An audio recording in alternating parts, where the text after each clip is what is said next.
आपण बघूया मेळघाटातील एक धक्कादायक आणि अंतर्मुख करणारी रिपोर्ट।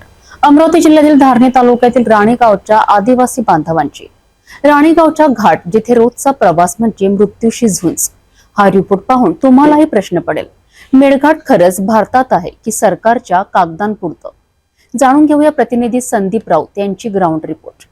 धारणी तालुक्यातील राणीगाव, जे नाव उच्चारलं तरी डोळ्यापुढे उभं राहतं ते एक खडतर प्रवासाचं चित्र।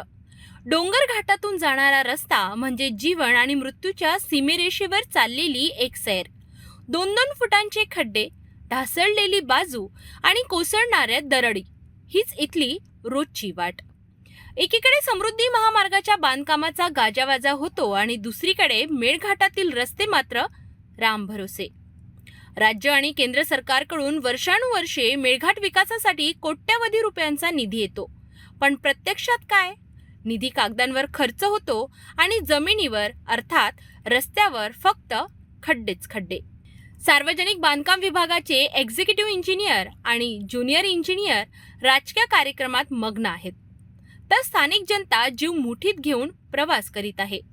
आदिवासी बांधवांच्या वेदना कुणाच्या ऐकण्याच्या क्षमतेबाहेर गेल्या आहेत।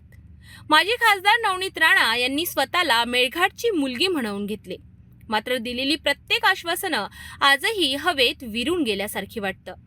खासदार, आमदार, स्थानिक प्रशासकीय यंत्रणा सर्वच कुंभकर्णी झोपेत आहेत। मेळघाटात मोबाईल सिग्नल नाही, रस्ते नाहीत, मूलभूत सुविधा नाहीत आणि आता वाटही सुरक्षित नाही।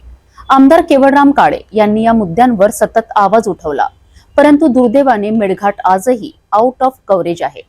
हा केवळ एक गाव नाही, हा विकासाच्या नावाने चाललेल्या फसवणुकीचा आरसा आहे। हे चित्र बदलेल का, की हे चित्रच आपलं वास्तव ठरेल? उत्तर सरकारच्या कृतीत असेल।